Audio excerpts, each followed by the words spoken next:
This podcast is sponsored by nobody. Hey dudes, welcome to Splat from the Past, the only 80s themed horror sci-fi show where things can get totally radical. Now, I am so excited for today's show because I will be talking to Beth Fieger Falkenstein. Beth is the younger sister of Doug Fieger, the late great singer-songwriter, frontman for the classic power pop band The Knack, best known for their 1979 classic hit My Sharona, and we are going to celebrate the 45th anniversary of that song and that classic album, Get the Knack, and I can't wait. I've been wanting to do this interview for a long time. I wanted to wait for a special occasion, and since this is the 45th anniversary this year, I thought this would be the best time to do this, because I had heard her do an interview on Planet Ludwig years ago, like during the pandemic, and so today, we are going to make it happen, and I cannot wait. Also, happy birthday to my friend and frequent guest, Catherine Mary Stewart, who turns a milestone birthday today. I'm not even going to mention the number, so go on IMDb or Wikipedia and find out how old she is today. Love you, Kathy. And happy birthday to Peter Frampton. I feel like you do. So yeah, here is my interview with Beth Fieger Falkenstein. Hey Beth, welcome to the show. How are you today? I'm doing okay. How are you? I am fantastic. I can't tell you what a great honor this is. Thank you so much for taking the time today. Well, I'm happy to do it. Anything to, promote my brother's legacy. Absolutely. So, going back in time, are you the youngest of Doug's siblings? Yes. Nice. Do you know if he gravitated toward music early on from like the get-go? Oh, yes. It was the legend he always told was, well, actually that from the first appearance of the Beatles on Ed Sullivan. Of course. But even earlier than that, we had friends of the family that he often spent a lot of time with as, like, from the youngest age. They would always have music playing. I can't remember the names, but, the oldies. It was, the Frank Sinatra era of music.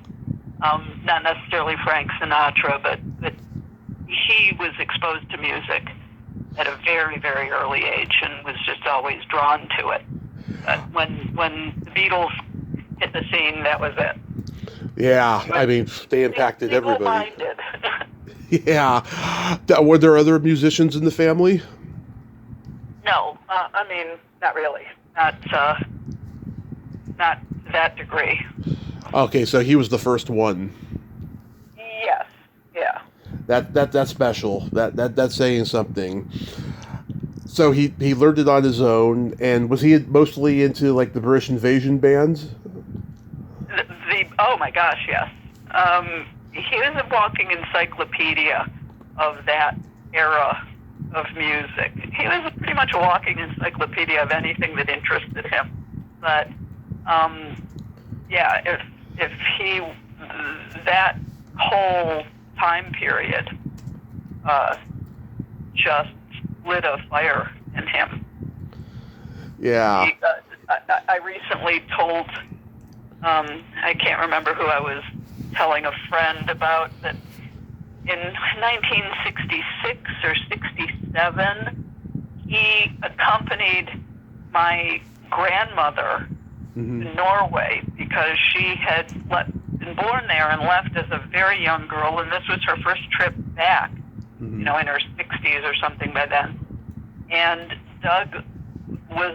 my mom couldn't go, so she sent Doug to stay with Grandma. And of course they had to stop in London on the way, and that's where he bought his a Hofner. He went to the Hofner factory and bought a Hofner bass exactly like Paul McCartney.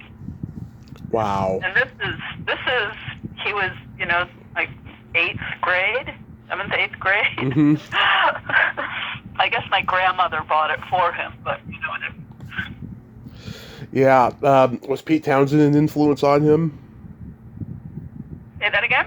Was Pete Townsend an influence on him? Oh my gosh, The Who, yeah. Yeah. Way up there. And The Who used to, as a matter of fact, before, I guess it's their first American tour, where they were really huge, The Who actually played at Southfield High School in Southfield, Michigan. Wow. Like a homecoming game or something. And so, of course, Doug was there for that. But then The Who used to regularly perform at the Detroit version of the Fillmore. It was called the Grandy Ballroom. And Doug, people would comment that Doug kind of looked like Pete Townsend, and I think people told him that, and I think he even sent him a tape. My memory is really fading about that, but I think he once upon a time sent Pete some of his music. And in later years, I think Peter, like I know him, acknowledged that he had received it.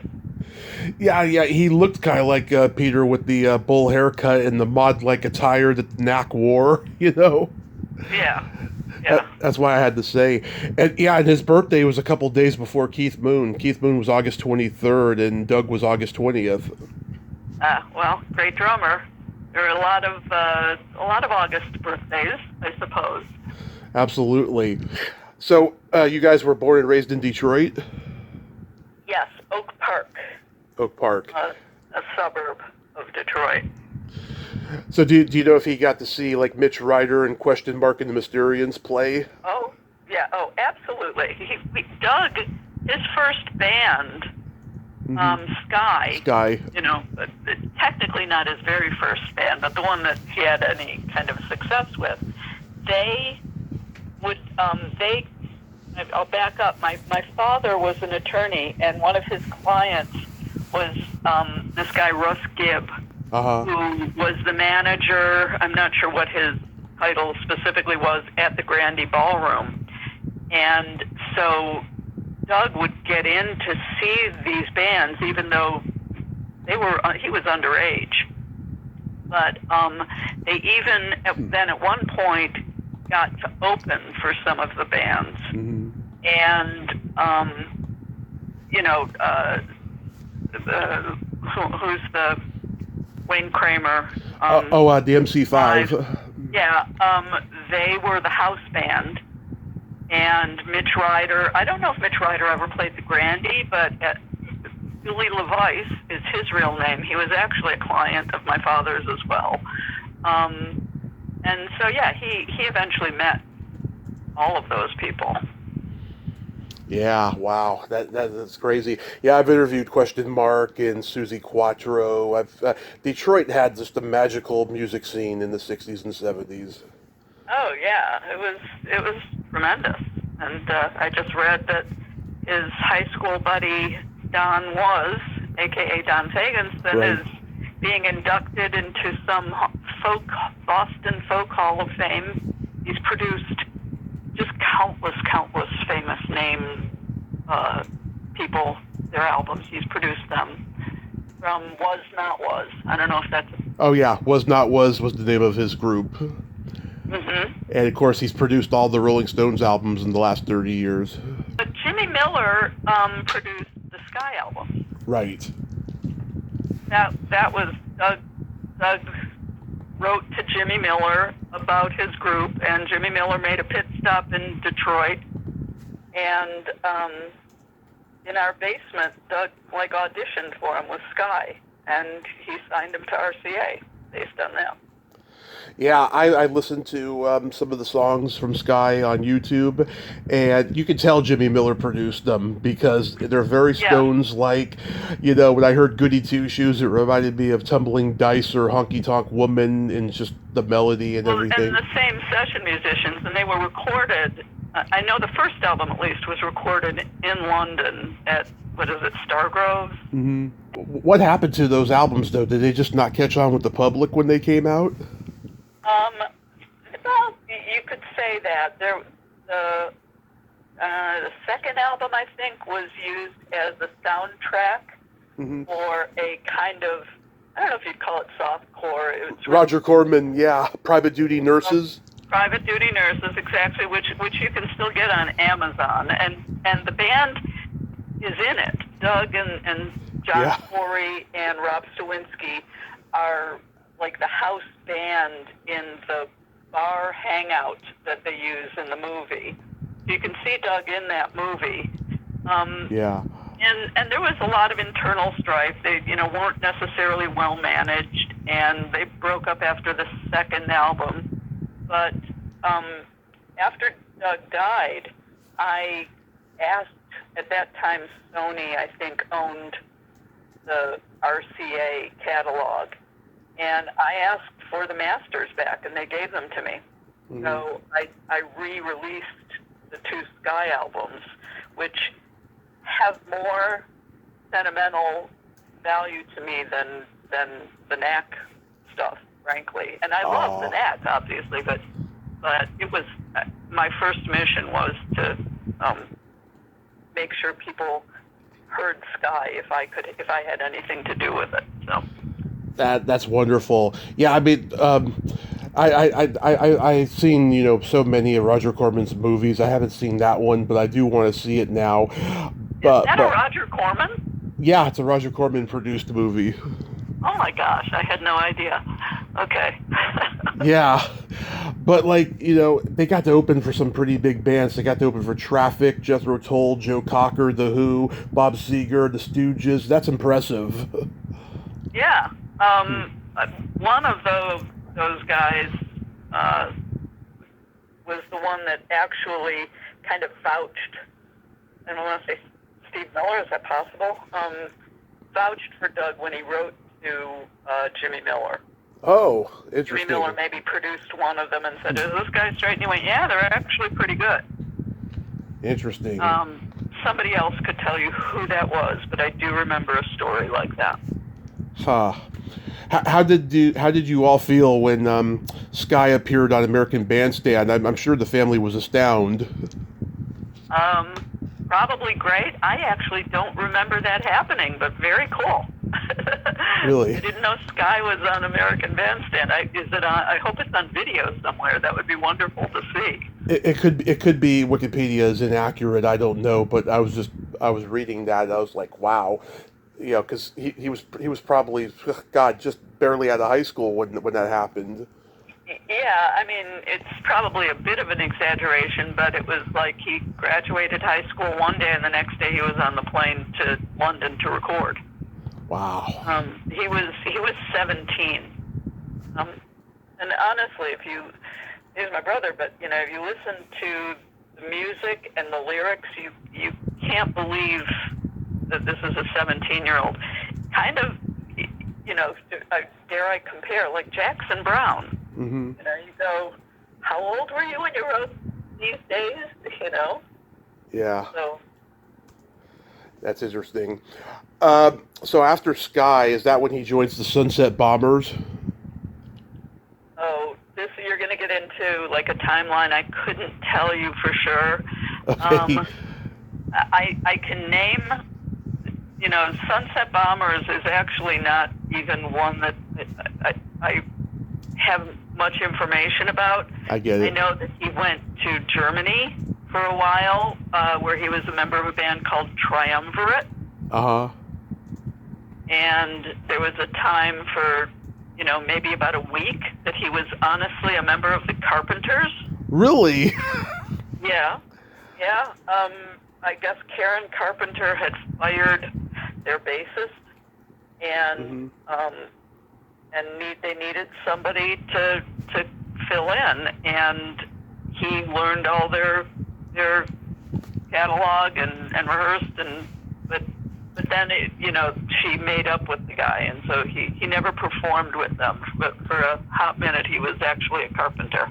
Oh my God, that is crazy! I never knew that. Did he remain in touch with her till her passing? No, I don't. Not that I recall. Okay. Yeah. So in 1978 is when Doug meets Burton of R, and the seed is planted for the Knack. Is that the year that he says they met? I would think it might be earlier. Or 77, maybe? Yeah, somewhere around there, mid-70s. They just hung out and started writing music together and had, various iterations of bands and ideas of what to do. Their sound is so specific and their image is so specific. Do you know if they knew like right away what they were going to be? Doug and Burton? Yeah. No, they played around with a bunch of different images. As a matter of fact, I'm sure out there on somewhere on the internet there's an image of them in like satin kind of baseball player uniforms. Oh, yeah. Because Burton's a huge baseball fan. Mm-hmm. And the skinny ties and the black and white didn't come until later. There was a while, one of the band ideas was called Doug Lust. And I actually have a satin jacket with that on the back, appliqué on the back. It's a pretty cool piece. I love it. And on Omnivore Records, we've released a lot of the stuff from that time. Mm-hmm.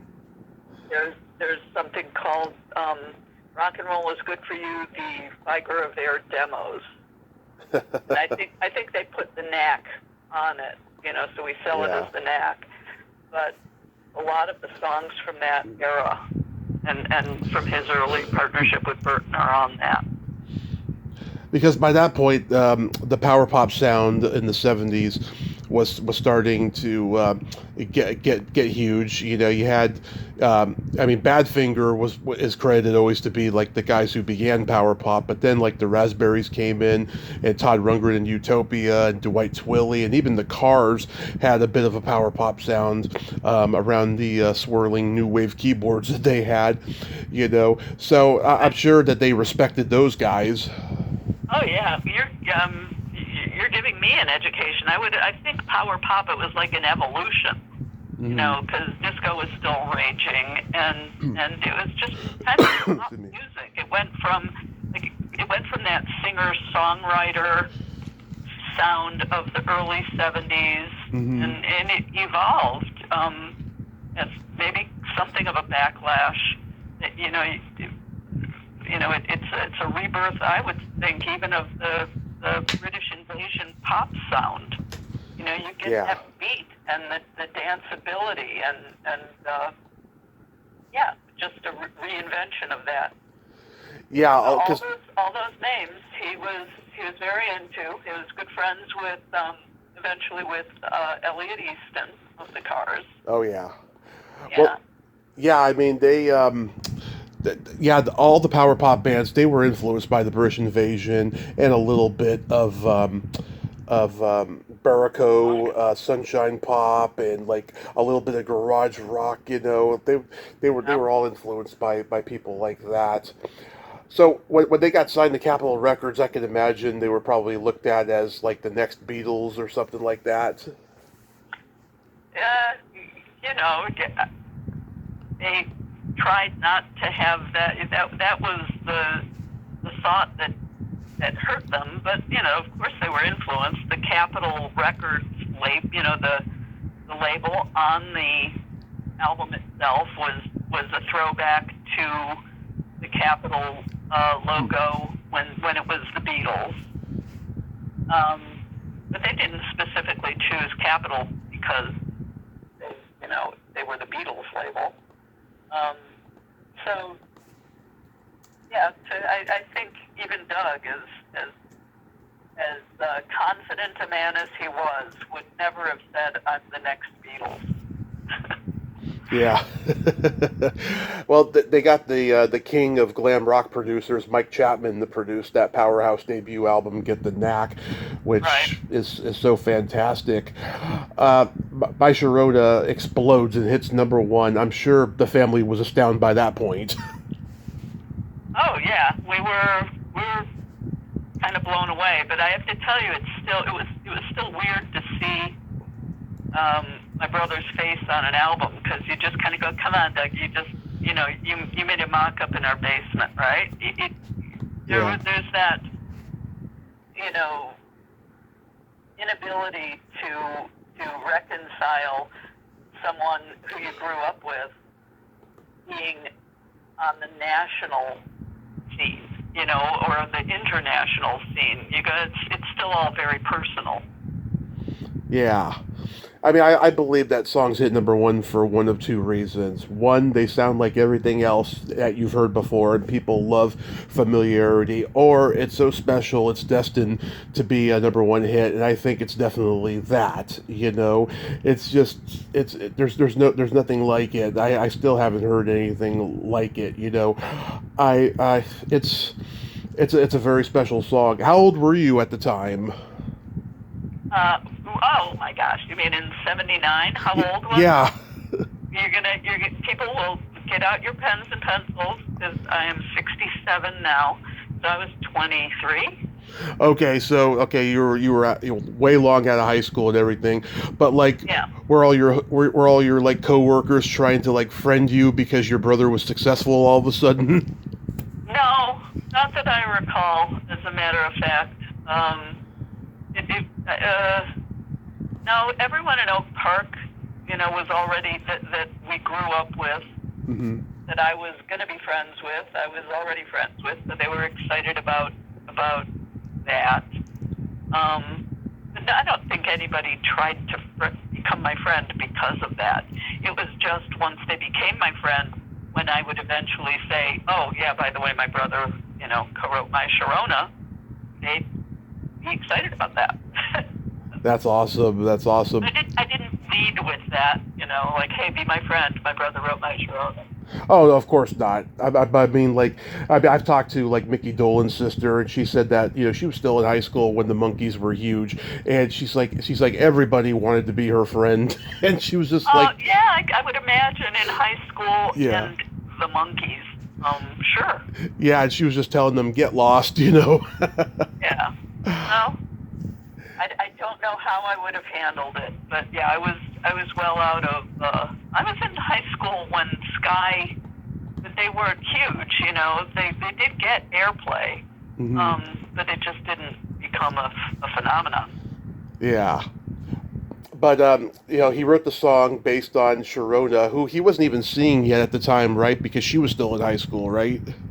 Right, and he had another girlfriend at the time. Hmm. Um, but she worked in a clothing store, um, and that was it. Yeah. Do you still talk to her? Um, I don't. I but we just have gone our separate ways. I don't keep in touch with her. I'm Yeah. on her mailing list, though. She's a very, very successful realtor in Beverly Hills, which I'm sure you know. Yes. And she and Doug stayed in touch. But she is honestly a very impressive and very cool woman. I admire her greatly. Awesome. Yeah, she can't possibly have a bad time being identified with this song like the girl Jenny in 8675309. I don't know how that woman dealt with it, but Sharona has made the best of it, used it to her advantage.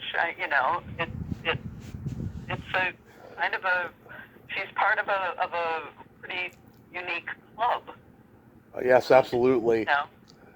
Around the time that the song hits, Weird Al Yankovic has a hit with My Bologna, which got played ad nauseum on Dr. Demento's radio show, and your brother heard it and loved it, and he got Capitol to release it. Yeah, I guess if that's the order things came in, because I do understand that Weird Al did ask permission. Yeah, he always does. Maybe it was, yeah, there was some level of, which he didn't necessarily have to do, is what I understand as a parody. But, yeah, Doug was the one that he credits Doug and the Knack with launching his career. Oh yeah, he still does to this day. And I remember the first time I ever saw your brother interviewed was on Weird Al's VH1 Behind the Music, and he said, yeah, Capitol didn't know what to make of Al. They kind of saw him as like a one-hit wonder and stuff, so they dropped him. And then eventually he got signed to Scotty Records a few years later. But Al always credited him as like one of the guys that helped him with his big break. Well, and if you saw the Roku movie, original movie of... Not yet, I want to see it. Huh? Not yet, I want to see it. Oh, you should see it. It's wonderful. So I wish Doug could have seen it. But there's a whole scene where he basically writes My Bologna and he used the song in it. So it's very cool. Oh, that's so awesome. Yeah, then there was a few years where the song became the subject of more parodies and more punchlines to jokes in movies and TV. I bet John Mimoser did 9 Coronas, which is hilarious. I can imagine Doug laughing at that one. I'm not familiar with it, so, as Doug would have said, just, spell my name right. If Yeah. you said it, spell my name right. I know, I'm one of those guys too. Spell my name right, because everyone calls me Kovacs or Kovac or Kovic, I totally Right. get it. Yeah, I was 10 and a half in 1994 when I discovered the song. It got a resurgence on the soundtrack to Reality Bites, the Ben Stiller movie, and MTV and VH1 played the old video with clips of the movie and stuff, and it was on all the time.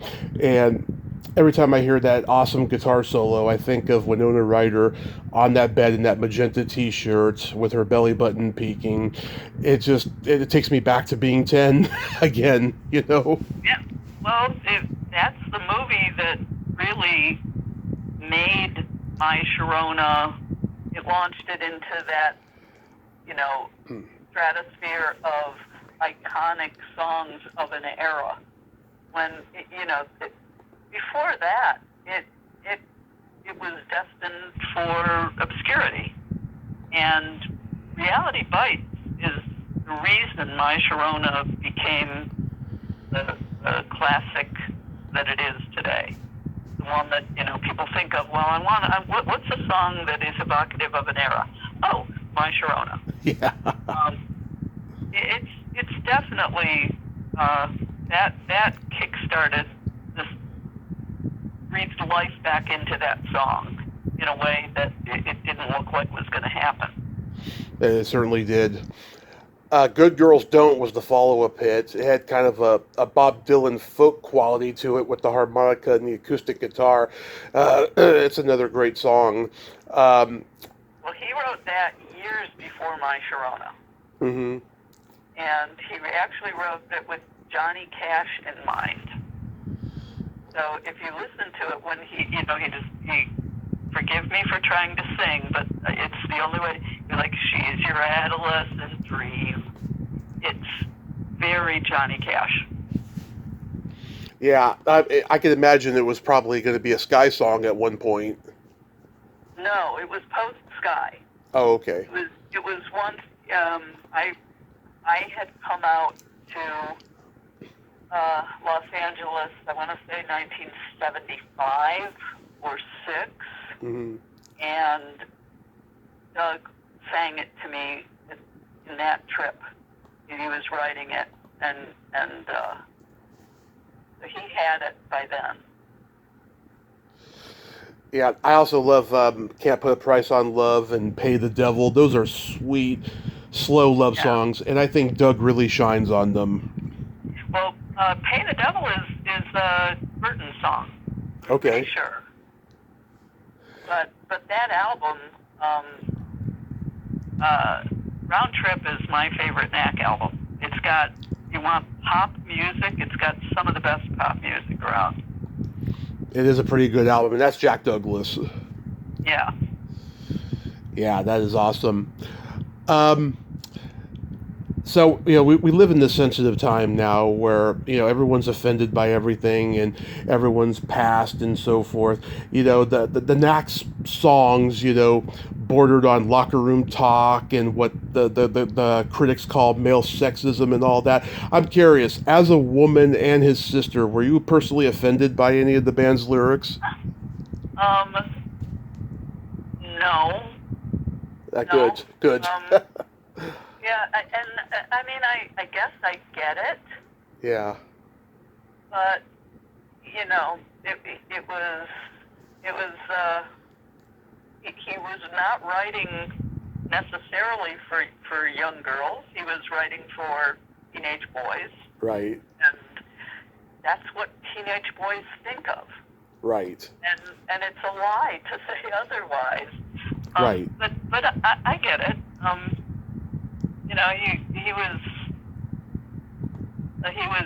He was not a misogynist. Yeah. He loved women, let me tell you. So I don't know what to say to that. Rock and roll is, what was the Brian Wilson quote? It's a teenager's symphony to God. It's all about love, and it's all about lust, and it's all about what teenage boys want. I totally agree. Yeah, I mean, critics can be complete idiots sometimes. I mean, Baby Talks Dirty is pretty much My Sharona, but with groaning in it. Yeah, and it wasn't a hit for a reason. And there's always the group thing, like you have to recreate the sound, and that's a dangerous way to go. That was, Yeah, I would have been the first to admit that. Why do you think their first album was the biggest success and they couldn't maintain it? Wow, that's beyond my pay grade. Somebody else would have to answer that. I do know that, it always comes down to publicity and how well something is marketed. Yeah. Like I said, Round Trip should have been a much, much bigger hit, because it was great. Yeah. I can understand what the little girls understand as not, I think they even it was like they were thinking the first one should be a double album or something. I don't remember. Look, there's some pretty good songs on that one, too. Oh, yeah. But it went down the way it went down, and it's anyone's guess. It's hard to say that musical taste changed because, right in the middle of all this, bands like the Vapors, the Romantics, the Hooters, the Outfield, they all, came out of that same power pop world, and they were all very Knack-like in their approach, both image-wise and sound-wise. So it can't be musical taste. It probably was the management thing in the promotion. Yeah, and there was, the backlash, the Beatles similarities. It was any number of things, but it's never one thing. And it's, musical taste changing is kind of, a great song is a great song, and at some point it'll find an audience. Where it used to be able to. I think the whole business model now makes that really hard. Well, was he disappointed at all? Of course, yeah. I mean, it hurt. It hurt. It took a long time to get back on his feet and feel good again. He continued to write some great songs. There's a solo album out there produced by Don Was, called First Things First, and there are great songs on that. And the Knack went on to release how many more albums after Round Trip, 3 or 4. Doug's favorite was called Zoom, which was released on Rhino, I want to say. Mm-hmm. There are really special songs. There's a pretty good hardcore group of fans that have reached out to me over the years on Facebook and whatever, and they all know those albums. They know all the stuff. Yeah. And also, too, the band, they would occasionally get back together and record and tour and stuff, and it was probably good for them. It was like homecoming. Well, after Reality Bites, they kept touring. Mm-hmm. Honestly, that's what, they were able to then book gigs and toured, pretty far and wide after Reality Bites revived My Sharona. Mm-hmm. Yeah, absolutely. So how did Doug end up on a couple episodes of Roseanne? He was friends with Tom Arnold. Oh, yeah? Yeah, end of story. Yeah, because I remember tuning in one time, and I was like, that's Doug Fieger of The Knack. What's he doing on there? Right. 3 episodes. Oh, that is so crazy. Yeah. I mean, thank God for IMDb. I would have forgotten that if I hadn't looked it up too. He was friends with Ringo Starr. How did that begin?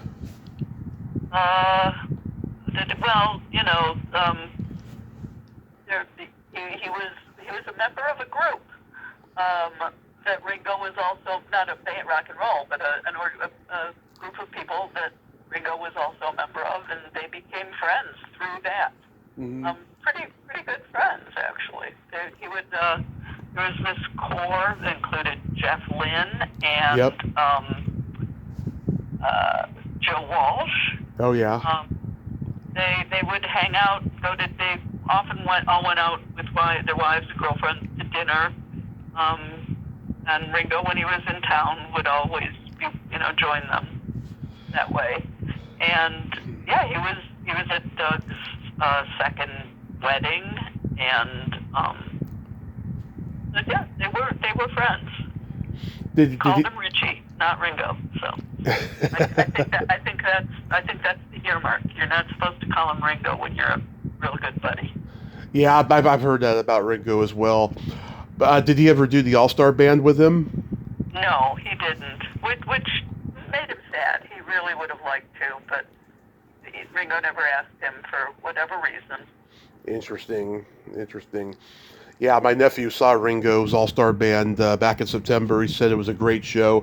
I looked at the set list later. Oh my God, he did Beatles classics, not just his, but a couple of the other guys as well. Oh yeah, I saw they came through the town where I live too, and I went to see that. It was.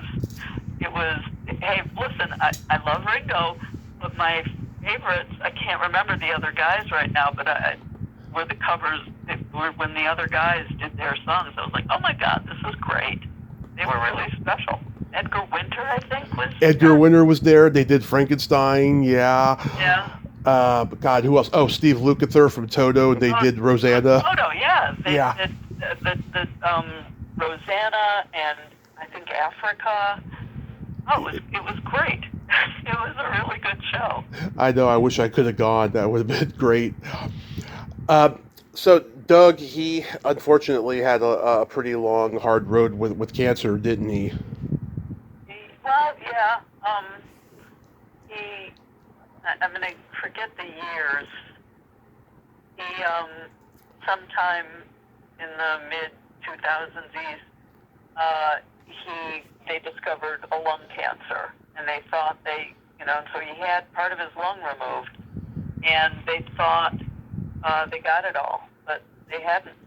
And then, like 2008, sometime around there, he was performing. The Knack was in Las Vegas, and after the performance, I think the sound guy came up to him and said, "Are you okay?" And Doug was like, "Yeah, what? You forgot the lyrics to My Sharona." Mm-hmm. And so when he got back to LA, they had some tests and found that it had spread to his brain.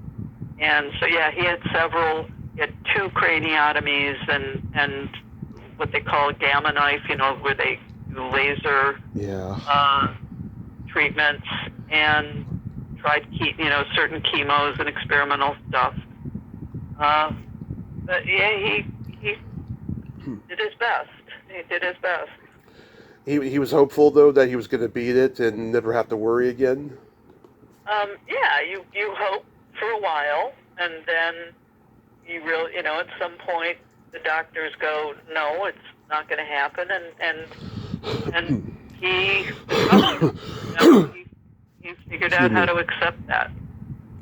I remember that sad day, finding out. First, earlier that day, the filmmaker Kevin Smith got thrown out off of Southwest Airlines for being overweight, and then and then it was reported that your brother had passed. First, I laughed at the Kevin Smith thing because it was Kevin Smith. It was awful what happened to him. But when I found out about your brother, I cried. It was a mixed emotion day. I remember. Yeah. I remember that day. Yes, it was Valentine's Day, which was appropriate. He was a big romantic. Yeah, it's almost like he left the earth on the day that he was meant to, because he was such a romantic. Oh, yeah. Well, I even there's a store in Los Angeles called Trashy Lingerie, which is it's where women go to buy sexy underwear, right? And where men would go, and you could be part of the club, and they would not, if you were a member of the club, whatever their thing was, it was like you had a personal shopper. And Doug became a member of the club so he could buy gifts for his girlfriend. And after he died, and I'm going through his stuff, I found his membership card in Trashy Lingerie, and it says on the back, the expiration date was the day he died. It was February 14th, 2010. And I was like, he would have laughed. How did they know? Yeah. Oh my God. My mom's birthday is February 21st, a week later. And when I woke up from my coma from my car crash, I woke up on her birthday. And she told me later, she said, "Do you know why you woke up on my birthday? Because you never miss my birthday. You always get me a Christmas, you always get me a birthday card or a present or something." And trust me, that was her best birthday present ever. You will never top that. I will never top that. No. Yeah. I don't remember anything for about 3 or 4 days after that, I'll tell you, but it was something special. I can't imagine. But welcome back. Thank you. Has there been any talk of the Knack being nominated for the Rock and Roll Hall of Fame in the future? Not on their part. I did donate his guitar, the Stratocaster that he used to record my Sharona. That's at the Hall of Fame, and it might still be on display. They did a whole thing, I want to say, about Midwest rockers or something like that, and they put that guitar out. But no, there's I don't know what the criteria is, but I don't think there's ever been any serious talk about inducting the Knack. Because yesterday they announced this year's nominees and stuff. Yeah, it's getting to the point now where they're starting to nominate all the new wave bands that I grew up loving in the 80s. The Go-Go's made it, thank God. They were long overdue. Hopefully that'll lead to the Bangles, the B-52s, and the Knack getting in, Well, you would think that it's, you would think that this is their turn. So yeah, I don't know. Maybe too many people think they were a one-hit wonder, but how many do you need? I know. One should be enough. I know, especially if it's a memorable one like my Sharona that spent 5 weeks at number one. 5 weeks. Yeah, and fastest to number one since Meet the Beatles. The Get the Knack, that album was when the release to number one was the fastest that had happened since Meet the Beatles. And I think that was the biggest selling hit of the year. I don't think anything else came close that year. It was the song of the year, not Grammy wise, but yeah, it was. So it's hard enough. It's hard to get even one, so I think that should be good enough for a Hall of Fame. But I don't call those shots. So, what did you grow up listening to? Well, anything Doug was listening to, and the usual. Once all the Beatles, all the British Invasion, then into James Taylor and Carole King and Crosby, Stills, Nash and Laura Nyro, and just on through that. Then into the '80s, all the big ones. Elton John. I loved Elton John. Yeah. Well, I don't hear too much of Laura Nyro's names unless it's a musician who was influenced. But wow, yeah, Laura Nyro was interesting because she had that song that became a huge hit for Blood, Sweat, and Tears, and When I Die. When I Die, right? Yeah. So many, and Barbra Streisand had a hit with is it Stony End, and Eli's Coming, Three Dog Night. Oh yeah. And you should hear her. She is spectacular. She was very talented. Yeah, I think she was another one of those artists, though, that wasn't promoted correctly. Yeah, possibly. I don't know. That didn't matter to me. I found her. So. Yeah. Yeah, I have a flair for the esoteric as well. Yeah. I think her son is on the music scene now. I was reading something. I think he's trying to do maybe what I do, which is keep the legacy going. Yeah, I should look him up. Do you have a top three Desert Island album collection? Oh, I'm so bad at that. No, I am so bad. But I'll tell you, I don't think I've listened to a new piece of music since 1985. I get it.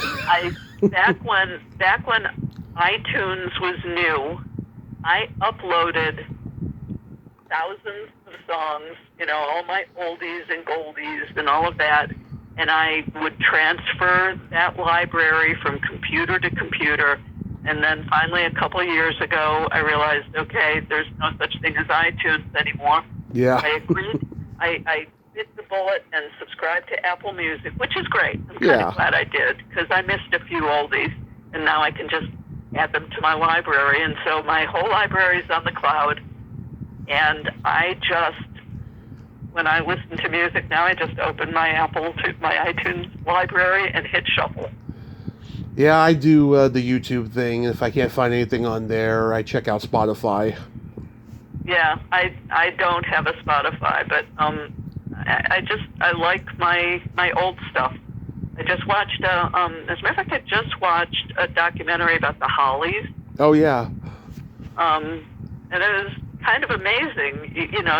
They're British Invasion and all very pop oriented, and then you realize that after Graham Nash left, they had He Ain't Heavy, Air That I Breathe, and Long Cool Woman in a Black Dress. Mm-hmm. So, wow. They showed versatility after Graham Nash left. Yeah. Another fabulous group, the Bee Gees. Oh, yeah. Kept reinventing themselves. I know people forget about their early pop stuff when they did I Started a Joke and stuff like that. Oh, my gosh, yeah. Just beautiful. Really, really great stuff. But then on into Saturday Night Fever, which I love. Mm-hmm. Nights on Broadway. Oh my God. So, yeah. So I listen to that stuff. I'm very pop. Anything pop, I like. All the old 70s AM stuff. I guess. Yeah. It was WKNR in Detroit. Yeah. My top three. I mean, I love the Doors, Van Halen, and the Go-Go's first three albums because those are three representations of the sound of LA in three different eras. Oh, well, I guess so, yeah. I mean, I know the Go-Go's didn't listen a lot. The Doors, Doug was really crazy for the Doors, too. And so I grew up listening to them as well. Yeah, definitely. So, is there any anything upcoming regarding your brother and the Knack's legacy that you'd like to mention? Nothing comes to mind. There have been a couple record store day releases recently that came out last year, and then 2 years before that. That I think it's all been mined pretty much. I would, if somebody has any ideas, come to me. I'd love to keep the ball rolling, but I don't know what more to do at this point. A jukebox musical would be fun. Oh, yeah, that would be fun. Yeah. Yeah, I mean, because, the Go-Go's had their musical on Broadway, and everyone's doing, rock musical revivals and stuff. So, yeah, that would be fun. No, it would be a great way to prove to everybody that they weren't a one-hit wonder. There were other songs that were just as much fun to listen to. Yeah, and you have Facebook groups and pages too, right? Well, there's the Facebook, the Knack official Facebook page. I'm not as active on it as I used to be. There are fans. There are actually two. There's my official page, but there's another Knack page that people are very active on. I wouldn't know how to. I'm sure it's easy to find if you Google or go on Facebook and search for the Knack. You can see the two pages. I used to be much more active with the Twitter account, but for reasons as some may suspect, I don't really keep that one very active anymore. And nobody does websites. The website's still up there, but it's to sell the occasional, CD or T-shirt. But really, it's the Facebook page. I don't. There's not that much social media around the Knack anymore. Yeah, I love that meme you posted on your Facebook page. Today I give 0 fucks or whatever it was. Oh, yeah. Well, that had nothing to do with the Knack, but I'm trying to remember. Oh, yeah, that was because it was one of the first times I actually unfriended somebody. Oh. For something they had posted, and I try to be a nice person, but they posted something that was just a bridge too far. It was insulting, and I went, you know what? Okay, bye. So, yeah, I did. It's a liberating feeling that way. 0 fucks to give. Yeah, sorry that happened, but yeah, I totally get it. I have to unfriend people or block them on a regular basis, especially in the podcast world. There's so many crazy listeners out there. Yeah, I imagine. I mean, I try. It's like, don't engage. Blocking seems to me, it feels like something, I guess, like a weakness. It's much better to be able to, show strength of character if you can just ignore them. Yeah. Don't engage and ignore and let it slide. But this one was, you know what? No. And unfriending someone, like blocking is unfriending is even worse in my mind. It's like, I don't know. It's high school. You're not my friend anymore. But yeah. But it was okay. I didn't care at this stage of my life. I'm not going to worry about it. Beth, thank you so much for coming on today and preserving your brother's band's legacy. And I have to say, you are just a great sister, and that you do that. Well, I I appreciate it. I am grateful for you giving me this opportunity, and I will tell you that had you known Doug, you guys probably would have had a lot to talk about horror movies too. I guess that was like a big thing for you. And let me tell you, I grew up with him trying to scare me. He made models of Wolfman and Dracula. We would watch every horror movie together, and it was a big part of our childhood, our shared childhood. So. Oh, that's so wonderful. Did you guys have a horror host in Detroit? We had Sir Graves Ghastly. Oh, okay, yeah. Yeah, it was wonderful. Every local, they don't do that stuff anymore. There's no that public access but yeah, we had Sir Graves Ghastly. We have a UHF station here in the Bay Area that has a couple horror hosts and stuff, but it's most of the horror hosts aren't streaming now because back in the day the horror host thing was just a ploy to get ratings, but now it's become an art that anybody can do, and I'm friends with a lot of the newer ones and stuff, but I've been lucky to interview a lot of the older ones too. Yeah, there was in the Midwest, it was the Ghoul, right? Right. And in Europe before that, wasn't like Zachary? Isn't that the guy that did the Monster Mash? Oh yeah. So that was part of our childhood too. So I just wanted to make sure to let you know that you had that in common with him. Oh, that is so wonderful. That warms my heart. It really does. You have yourself a great day and be safe out there. You too. Take care. Thank you. Bye-bye. Bye. Well, there you have it. Beth Fieger Falkenstein. Ain't she a sweetheart? Oh my God. I am so glad that she's preserving Doug's memory and legacy. And wow, that's a trip. I would have never figured I'm a horror fan. That is so awesome. I feel really good about that. Well, until next time, this is Tommy Throwback Kovac saying there's no shame in living in the past because the present